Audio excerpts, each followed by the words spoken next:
I think the word that you can use for the whole year will be management. It's clear that at the moment we cannot fight with those cars. Listen, guys, the biggest contract drama in Formula One history is happening right now, and most people have no idea how deep this rabbit hole actually goes. We are talking secret clauses, millions of dollars on the table, a father calling out fake news, and a team boss putting his car on a literal diet. Hold on, because before this video ends, you are going to understand exactly why Max Verstappen's future at Red Bull is hanging by the thinnest thread imaginable. Let's break it down, but before that, if you want more updates on Max, then hit that like button and subscribe. Sainz drops the bombshell. So let me show you something that nobody is really talking about enough. Carlos Sainz, while sitting in a regular interview with Mundo Deportivo, casually dropped one of the most revealing things anyone has said about Verstappen's contract in years. He was asked whether today's F1 drivers could ever compete in an old-school annual karting event, and Sainz basically said, no driver on the grid has the time for that except one person. He straight up said that Max is the only driver who doesn't do marketing or interviews because it is literally written into his Red Bull contract. While every other driver is doing brand shoots, press days, and promotional events on top of a 24-race calendar, Max has been racing GT cars on weekends, including his Nürburgring 24 Hours debut in May. Sainz didn't say this with anger, he said it almost like he was impressed. But trust me, every other driver in that paddock heard those words and felt something. The exit clause. That's worth millions. Now here is where it gets really interesting, because that marketing clause is just the beginning. Inside Verstappen's contract, there is a performance-based exit clause that is about to become the most talked about thing in motorsport. The deal runs until 2028 on paper, but if Max is sitting outside the top two at the summer break, that clause becomes active and gives him a window all the way until October to decide whether he walks. Right now he is sitting 7th, roughly 113 points behind championship leader Kimi Antonelli, with the Hungarian Grand Prix on July 26th as the key reference point. The math is genuinely brutal. So what is Red Bull doing about it?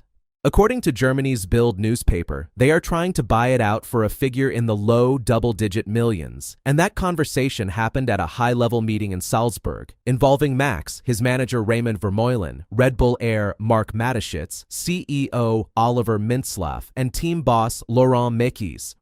Red Bull is essentially offering Max millions just to promise he won't leave. That tells you everything about how serious this situation really is. Max refuses to play ball. But here is the thing that is driving Red Bull absolutely crazy right now. Despite that Salzburg meeting and all the pressure from the top, Max walked away without giving them a single concrete commitment. Red Bull desperately needs him to publicly say he is staying so they can recruit top engineers, but Max simply won't give them that.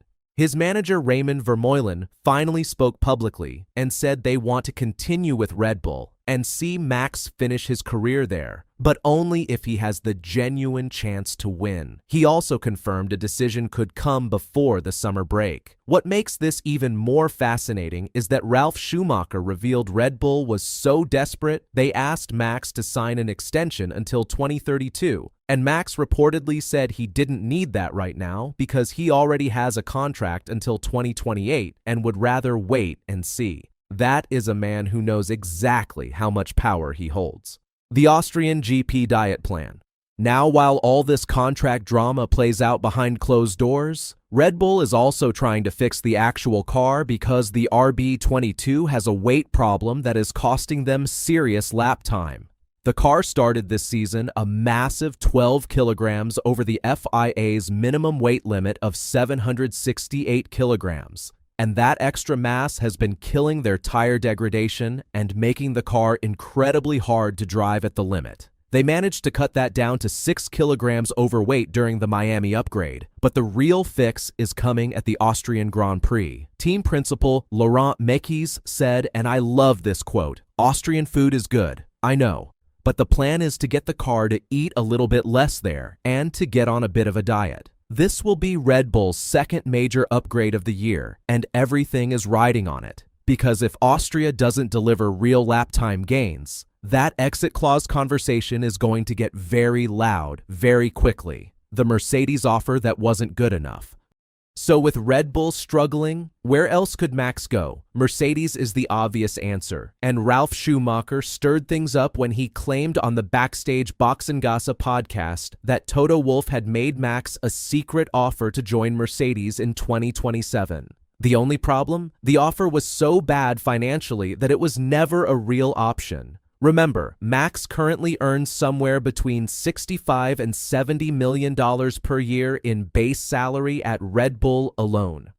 Schumacher's theory is that Wolff made the offer deliberately weak because bringing expensive Verstappen alongside Kimi Antonelli would create the exact same toxic situation Mercedes had with Hamilton and Rosberg. It was a smart political move by Wolff keep his CEO happy by technically making contact, but lowball it enough that it never goes anywhere.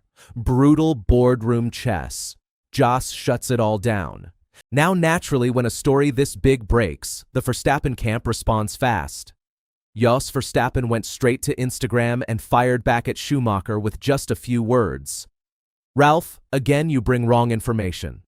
Short, sharp, and completely dismissive. No details, no explanation, just a direct public call-out. And this is actually a pattern with the Verstappen family. They have always controlled their own narrative tightly, they speak plainly, and they refuse to let outside speculation go unchallenged. So now we are left in a classic Formula One situation, where Schumacher insists the offer existed, Jos insists the information is wrong, and neither Mercedes, Red Bull, nor Max himself has confirmed anything specific. What happens next? So to bring it all together, we have a secret marketing clause that gives Max more freedom than any driver on the grid, a performance exit clause worth millions that Red Bull is desperately trying to buy out, a manager demanding answers before the summer break, an Austrian GP upgrade that could be make or break, a suspicious Mercedes lowball offer, and a father publicly calling out fake news. My honest opinion, Max is not leaving Red Bull this year unless Austria completely fails to deliver, because deep down, he wants to win his 5th title with the team that made him a legend. But here is the question I want to leave you with. If Red Bull is still the 4th fastest team after the Austrian upgrade, do you think Max Verstappen pulls the trigger on that exit clause? Let me know in the comments below.